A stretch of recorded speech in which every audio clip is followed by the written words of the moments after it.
கேள்வி ஒன்றாக இருந்தாலும் பதில் எப்படியா இருக்கும்? ஆளுக்கு ஏற்ற மாதிரி மாறுபடும். நேரில் வந்துட்டா என்ன பண்ணிடலாம்? எல்லா கேள்வியும் கேட்டு தெளிவாக, அதுக்கு தான் சத் சங்கம். என்னுடைய நோக்கம் எல்லாம் மனிதர்கள் எல்லாம் மகிழ்ச்சியாக இருக்கணும், அவ்வளோதான். மனிதன் சுதந்திரமாக வாழ வந்துடுற ஒரு ஜீவிதம். மனித ஜீவிதம் என்ன அப்படின்னு கேட்டால் சுதந்திரமாக வாழ வந்துடுது. ஒவ்வொரு தனிநபருமே தனி அழகில் தான் இருப்போம். வெளியே உடல் ரீதியாக, மனமும் அப்படிதான். ஒருத்தர் உபதேசம் வாங்கிட்டாருன்றதுனால அவர் புத்திசாலி ஆகிடுவார், சரியாயிடுவார், நேர்மை ஆகிடுவாருன்னு சொல்ல முடியாது. உபதேசம் வாங்கிட்ட பேருக்கு கூட திறன் ஆகிடுவார், முள்ள மாதிரி ஆகிடுவார், முடிச்ச வைக்க ஆகிடுவார். ஏன் அப்படின்னு கேட்டால், உபதேசம் வாங்கின பேர் ஏன் ஆனாருன்னு கேட்டால், தெரிஞ்சிச்சுன்ற திமிரு ஒன்று வரும். நான் ஒரு பெரிய ஆளுன்ற ஒரு ஆணவம் வரும். எனக்கு மூன்றாவது கண் விழிப்பு வந்துருக்குதுன்ற ஒரு பெரிய மமதை ஏற்படும். ஆனால் இவ்வளோதான் விஷயம்னு வராமல், இவ்வளோதான் பொழுது அப்படின்ற மாதிரி. அதனால திமிரும் வரும். என்கிட்ட உபதேசம் வாங்கணும் 10 வருஷம் 5 வருஷம் 20 வருஷம் மெதுவாக இருந்துட்டு போனவங்களாங்கிறாங்க. பலவிதமான தில்லாலங்கடி வேலை பண்ணுறவங்களாங்கிறாங்க கொடுத்துன்னே மாதிரி. அப்போ என்கிட்ட உபதேசம் வாங்கினவங்களாம் ஒரே மாதிரி இருப்பாங்களா, நேர்கோட்டில் இருப்பாங்களான்னா சாத்தியம் இல்லை. ஏன்னா நான் ஒரு ஒழுக்க போதனையாளன் கிடையாது, ஒழுக்க நெறி போதனையாளன் கிடையாது.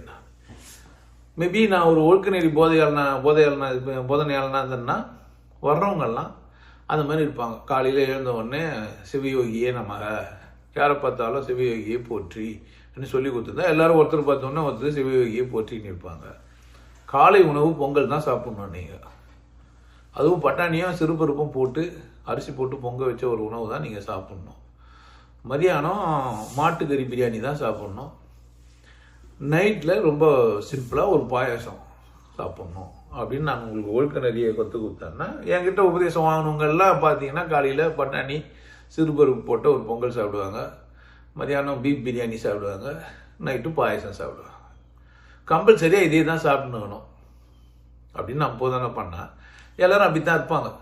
அப்போ நீங்கள் சிவகிட்ட உபதேசம் வாங்கணுங்களா? ஏன்னா யாருன்னா வீட்டுக்கு போனீங்க, விருந்தாளி வீட்டுக்கு போய் தங்கினீங்கன்னா அங்கே காலையில் எனக்கு இந்த மாதிரி பட்டாணி சிறுபருப்பு போட்டு ஒரு பொங்கல் செஞ்சு கொடு, மதியானம் எனக்கு பீஃப் பிரியாணி செஞ்சு கொடு, நீங்கள் செய்யலாம் கூட பரவாயில்ல, வெளியேருந்து ஒவ்வொரு இட்டோ இல்லது ஸ்வக்கியோ பண்ணி கொடு, நைட்டுனா ஒரு பாயசம் கொடுன்னு சொன்னீங்கன்னா அப்போ சிவகிட்ட உபதேசம் வாங்கினவங்கன்னு எல்லாருக்கும் அடையாளம் ஆகிடும்.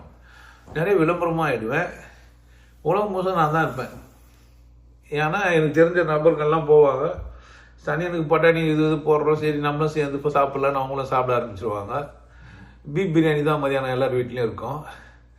அப்புறமா பார்த்த உடனே இந்த பீஃப் பிரியாணி மதியானம் சாப்பிட்றவங்கள எல்லாரும் சிவயோகியோட சீடர்கள்னு சொல்லுவாங்க. அப்போ எல்லாரும் ஒரு நேர்கோட்டில் வருவாங்க. நான் அப்படி சொல்கிறது இல்லை. பீஃப் பிரியாணி சாப்பிட்றதுக்கு வசதி வேணும். தமிழ்நாட்டில் வேணால் பீஃபு வந்து சீப்பாக கிடைக்கலாம். தாண்டி வெளியே வந்துட்டீங்கன்னா பீஃப் தான் காசு அதிகம், சிக்கன் தான் சீப்பாக கிடைக்கும். சரி, அப்போ உடனே நீங்கள் எல்லாம் கேட்டு பந்தில் ஹர்த்தால் பண்ணி கொடிகை காட்டி, சிவயோகி ஐயா ஒழிக, எனக்கு வந்து நீங்கள் வந்து பீஃப் பிரியாணி சாப்பிட சொல்கிறீங்க, சிக்கன் பிரியாணி சொல்லுங்க. சரி, நம்ம சபையை கூட்டி எல்லாம் இருக்கோம், நான் ஒரு ராஜா மாதிரி இருந்துக்கின்னு இன்றிலிருந்து இனிமேல் இதுவரையும் நீங்கள் பீஃப் பிரியாணி சாப்பிட்டு தந்தீங்க, இனிமேல் பட்டு மதியத்தில் என்ன பண்ணுங்க, சிக்கன் பிரியாணி சாப்பிடுங்கன்னா அது ஒரு கூட்டம் அப்போ ஒன்றே மாறும். அப்போ ஒரு கேள்வி, இது வரைக்கும் நீங்கள் பீஃப் சொல்லியிருந்தாரு, அதனால் அதான் சரி. இப்போ சிக்கன் சொல்கிறாரு, இது சரி கிடையாது, அவர் யாரோ குழப்பிட்டாங்க, மிரட்டாங்க, இல்லை பிரச்சனை பண்ணிட்டாங்க, அதனால் இப்போ இந்த ஹீனயானம் மகையானெல்லாம் வந்தது இல்லை புத்தர் வித்தி, அந்த மாதிரி ஆளுக்கு கூட்டமாக உருவாவீங்க. நண்பர்கிட்ட கேட்டிருந்தேன், என்ன கூட என்னையா ஒத்துக்க முடியல அப்படின்னு கேட்டேன். ஒன்றவர் சொன்னார், உங்களை ஒத்துக்கிட்டு மேட்ரு இல்லைங்க, அவனை ஒத்துக்க முடியல, அதனால் உங்களை அவன் ஒத்துக்க மாட்டான். ஒருவன் தன்னைத்தானே ஒற்றுக்கொள்ள தகுதியற்றவனாக இருக்கிறான். நான் சொல்கிறது, உன்னை நீயே ஒத்துக்கிற மாதிரி வாழுன்ற, உனக்கு நீ சரியாது, உனக்கு நீ நேர்மையாது, உனக்கு எது பிடிக்குதோ அதில் ஒன்று உண்மையாரு அப்படின்னு சொல்கிறேன். நான் உங்கள் இஷ்டம் தானே. அப்போ காலையில் தோசை சாப்பிட்லாம், ஒரு நாள் பிரேக்ஃபாஸ்ட்டில் சப்பாத்தி எடுத்துக்கலாம், இன்றைக்கி ஓட்ஸு சாப்பிட்டோம், இது மாதிரி என்ன பண்ணிக்கலாம், நம்ம இஷ்டம். ஆம்லேட் போட்டு நடுவில் ப்ரெட்டில் வச்சுக்கலாம், இல்லை பச்சை மிளகா தக்காளி வெங்காயம்லாம் கட் பண்ணி வெஜிடபிள் சாலட் ஒன்று பண்ணி நடுவில் வச்சு சாப்பிட்டுக்கலாம். நிறைய இருக்குது. இல்லை பேஸ்ட்டு ஜாமு வெண்ணெய் இதெல்லாம் தடவி சாப்பிட்டுக்கலாம். தோசையே ஒரு 40-50 வகையான தோசைங்க இருக்குது, செஞ்சு சாப்பிட்டுக்கலாம். காளான் தோசை சாப்பிட்டுக்கலாம், பீஃப் தோசை சாப்பிட்டுக்கலாம், சிக்கன் தோசை சாப்பிட்டுக்கலாம், ஃபிஷ் தோசை சாப்பிட்டுக்கலாம், கடுகு நிறைய போட்டு கடுகு தோசை சாப்பிட்டுக்கலாம், வெங்காயம் நிறைய போட்டு வெங்காய தோசை சாப்பிட்டுக்கலாம். ஆப்ஷன் கடவுள் நிறைய கொத்து வச்சுக்கிறான். அப்படின்னும் போது சிவயோகியோட மாணவர்கள் எப்படி தான் இருப்பாங்க? அவங்க விருப்பமாக தான் இருப்பாங்க, இருக்கணும். அதுதானே வந்துக்கிறான். எல்லோரும் ஒன்று போல இருந்தால் அசிங்கமாக இருக்காது. அது ஒரு யூனிஃபார்ம்ன்ற பேரில் அப்படி கிடையாது. யூனிக்காக செஞ்சோன்னே ஏன் யூனிஃபார்மாக மாற்றுறீங்க? ஒவ்வொன்றும் அழகு தானே, தனித்தனி அழகில் செஞ்சுக்கிறான் நம்மள. அதனால் தனித்தனி அழகுன்றதுனால புரிதலும் கூட மனசும் கூட மாறும். எனக்கு நானே சொல்லுவேன், என்னோட முரண்பட்டு போ, என்னென்னு பேசாமல் போ, ஆனால் என் பயிற்சி நீ என்ன பண்ணாத விடாது, அப்படி தான் சொல்லியிருப்பேன் நானே. அப்படிதான், அதுவும் தான் உண்மை. அதனால் எனக்கு கூட என்னோட மாணவர்கள்னால் நீங்கள் அப்படியே நேர்மையாக இருப்பாங்க, நல்லவங்களாக இருப்பாங்களாம் கிடையாது. சந்தர்ப்பம் ஏற்பட்டால் திருடியும் பிழைக்கிறான் அப்படின்ற மாதிரினா அது சிவயோகியால் தான் கூட இருப்பான். சிவயோகியோட மாணவன் யார் அப்படின்னு கேட்டால் தன்னை 100% ஒத்துணுன்னா இருப்பான். 100% ஒத்துக்கிறான்னா முட்டாள்தனத்தையும் சேர்த்து வச்சுன்னு இருப்பான். அதையும் கூட அவன் ஒத்துன்னு இருப்பான். அதையே தான் செஞ்சுன்னு கூட இருப்பான். ஒரு காலம் ஒரு 40 days கோர்ஸ்க்கு வர்றவங்கலாம் வருடத்தில் உஷாராயிடுவாங்களான்னா அவங்களும் கூட அப்படி தான். 40 நாள் நான் எல்லா விஷயத்தையும் சொல்லிக் கொடுக்கறதுனால வேண்டி அவங்களுக்கு தேவையான விஷயத்தில் கண்ணு கருத்தமாகி அதில் கவனமாகி அதில் போயிடுவாங்க. பட் வாழ்க்கையே கொண்டாட்டமாக இருக்கிறவங்க ஏன் கற்றுனாங்க சிவயோகிக்கு எதிராகவும் போயிடுவாங்க. ஏன்னா ஈஸி தானே, சிவயோகி ரொம்ப எளிமையாக இருக்கிறாரு, பக்கத்தில் பேசுகிற அளவுக்கு இருக்கிறார். நேராக ஃபோனை பண்ணி என்ன சொல்லி கொடுத்தான்னு கேட்கலாம் என்ன.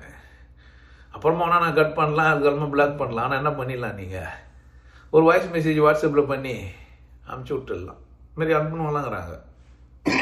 மாட்டுக்கறி ப்ரமோட் பண்ணுற நீ எல்லாம் ஒரு சிவயோகியா அப்படின்னு சொல்லி ஒரு இயேசுதாஸ் பேசுகிறாருன்னா என்ன பண்ண முடியும் நம்ம? அந்த மாதிரி பலவிதமான மனிதர்கள் இந்த உலகத்தில் இருப்பாங்க. என்கிட்ட உபதேசம் வாங்கணுங்களே முட்டாளாகவும் இருப்பாங்க, ஏமாத்துறதுக்கான ஆளாகவும் இருப்பாங்க. அந்த மாதிரி நிறைய பார்த்துக்கிறேன். கொடைக்கானலில் போயிட்டு ஒரு 5 நாள் கோர்ஸ் ஒன்று நடத்தணும். கொடைக்கானலா இல்லை, ஆமாம் சிறுமலையில் கொடைக்கானலில் இங்கெல்லாம் கோர்ஸுங்கெல்லாம் நடத்திக்கிறோம். அங்கே வர 2 பேருக்குள்ளே பேசின்னு நான் இதை செய்ய போகிறேன், பிஸ்னஸ் பண்ண போகிறேன்னு சொல்லி ஒரு பணக்கார ஆள்கிட்ட போய் பேசி கடன் வாங்கிட்டு தராத போன ஆளுங்கள்லாம் இருக்கிறாங்க. இது மாதிரி பலவிதமான மனிதர்கள் இங்கே உருவாகுவாங்க. இங்கே விசுவலைஸ்ட் ஆகிடுது இங்கே என்கிட்ட. ஏன்னா ஈஸியாக இருக்கிறதுனால பேசுறதுனால யார் என்ன குற்றம் செய்கிறாங்கன்னு பார்த்து கண்டுபிடிக்க முடியுது. நீங்களும் கூட அதெல்லாம் கண்டுபிடிச்சிட்டு இப்போ கேள்வியும் கேட்குறீங்க, சிவயோகி மாணவர்கள்லாம் ஏன் ஒரே மாதிரி இல்லை? இருக்க மாட்டாங்க தானே, இருக்கவும் கூடாது தானே, இருக்க மாட்டாங்க, இருக்கக்கூடாது. அந்த மாதிரி ஆளும் நான் இல்லை. ஏன்னா என்கிட்ட யூனிஃபார்ம்டான ஒரு மேட்டர்லாம் கிடையாது. நீ இப்படி தான் இருக்கணும், அப்படி தான் இருக்கணும், பச்சை குத்திக்கணும், டாட்டு போட்டுக்கணும், ஓம் போட்டுக்கணும், இல்லை நம்மலாம் சேர்ந்து வச்சுன்னு நம்ம மஞ்சள் குங்குமத்தையோ நம்ம இப்படி வைக்கணும். புதுசாக நம்ம கண்டுபிடிச்சு என்ன பண்ணலாம், இதெல்லாம் நம்ம வணக்கம் இப்படி பண்ணணும், நம்ம எல்லோரும் இப்படி சொம்மனா பண்ணுகிறானுங்க அப்படிலாம் இல்லை, இப்படி பண்ணுங்க. நான் அவ்வளோ சிவயோகி ஆளுங்கன்னு பார்த்தோன்னே இப்படி பண்ணுவீங்க. இந்த வாழ்க்கை வேண்டக்கா மாதிரி ஆகிடும் நம்ம கதை. ஆமாம், யாரை பார்த்தாலும் சிவயோகியை போற்றி, நம்ம 2 பேரும் பார்த்து வணக்கம் சொல்லிட்டு விட்டு ஏன்னா அந்த அளவு பாட்டு போற்றி சொல்லணும். உங்களே கேட்கறதுக்கு வரும்ல. பிற்காலத்தில் நீ என் பொருட்டு நீங்கள் முட்டால் ஆகவே முடியாது. ஒரு கூட்டத்தை உருவாக்கி இன்னொரு கூட்டத்துக்கு எதிராக ஆகவே முடியாது. என்ன நீங்கள் ஃபாலோ பண்ணிங்கன்னா கூட்டமாகவே ஆக முடியாது. யூனிஃபார்மிட்டியே இருக்காது. நண்பர்களாக இருப்பீங்க, ஒருத்தர் உதவிப்பீங்க, இல்லை எதிரிகளாகவும் ஆறிடுவீங்க, ஒருத்தர் எதிர்ச்சிப்பீங்க. ஏன்னா முரண்பட்ட வாழ்க்கை எல்லாருக்குமே முரண்பட்டது தான். ஒரே மாதிரி ஒருத்தர் இருக்க மாட்டேன்றாங்க. புரிஞ்சுக்கணும், அவர் ஒன்று கற்றுனாரு அப்படி வாழ்கிறாரு, நான் ஒன்று கற்றுன்னு அப்படி வாழ்கிறேன், நான் ஒரு சூழ்நிலை வாழ்கிறேன். அதனால் இப்போ நான் ஒரு பகலில் உட்காந்துங்கிறேன், என் மேலே வெயிலெலாம் படுது, அந்த இடத்துல உட்காந்துக்கிறேன். நீங்கள் இருட்டில் உட்காந்து கேட்டுனுக்கிறீங்க. யாரோ ஒருத்தர் இந்தியாவில் இருக்குது ஒருத்தர் கேட்டுனுக்கிறவர். காலச்சூழலே நமக்கு இப்போ மாறிடுது. நான் பகலில் இப்போ தான் ஆரம்பிக்கிறேன் இந்த நாளை, இந்தியாவில் இந்த நாள் முடியுது. ஒரு நாளில் தான் ஆகிறோம், ஆனால் நாள் முடியுது. நான் தூங்க போகும்போது பார்த்தீங்கன்னா உங்களுக்கு நாள் தொடங்கிச்சு. நான் எழுந்துக்கும் போது பார்த்தீங்கன்னா நாள் முடியறதுக்கான இடத்துக்கு வந்துக்கிறீங்க. இந்தியாவிலே தான் நான் தான் அங்கே இருக்கும்போது நான் இந்த நேரம் மாலையில் சத்சங்கம் நடத்தியிருந்தேன். நான் தான் இப்போ காலையில் சத்சங்கம் நடத்துகிறேன். அப்போது மாறி தானே இருக்குது. அப்போ முரண்பாடு கிடையாது, அது ஒரு அழகு. தனித்தனியாக தான் இருப்பாங்க. உங்களுக்கு ஒத்து வரவங்களா ஒத்து வரலையான்னு பார்த்து பேசுங்க, பழகுங்க. நான் எல்லாருமே சொல்லுவேன், எனக்கு சரியானது தான் நான் செய்ய முடியும். உங்களுக்கு சரியானது நீங்கள் செய்றீங்களான்னு பாருங்கள். ஏமாந்துருந்தாவோ ஏமாத்தினாவோ அது ஒரு பாடமாக எடுத்துக்கோங்க, சரியாக வாழ பாருங்க. அதனால் சிவயோகியாளங்கள்லாம் ஒரே மாதிரி இருக்க மாட்டாங்க, இருக்கவும் கூடாது. அப்படி கடவுள் செய்யவே இல்லை. உங்களுக்கு எல்லாருக்கும் ஒரு விஷயம் சொல்றேன், ஆனந்த வாழ்வு அப்படின்ற ஒரு கோர்ஸ் யூடியூப்ல போட்டு வச்சுக்கோங்க. Happy life course. நீங்க மெம்பர் ஆனீங்கன்னா ஆனந்த வாழ்வு கோர்ஸ் நேரடியா நீங்க யூடியூப்ல பார்க்கலாம். ஃபேமிலியா டிவில போட்டு என்ன பண்ணலாம், எல்லாரும் ஃபேமிலியா போட்டு பார்க்கலாம். ஒருத்தர் தான் சப்ஸ்கிரைப் பண்ணீங்க, 5 பேர் 6 பேர் என்ன பண்ணலாம், நீங்க அதை பார்க்கலாம். வாய்ப்பு பயன்படுத்திக்கப்பா. இறைவை உணர்வோம், இன்பத்தில் கிடைப்போம். குருசில யோகிய நாடு, உன்னை நீ கொண்டாடு, கொண்டாட்டம் உனது பிறப்புரிமை. மதம் மறப்போம், மனிதம் வளர்ப்போம்.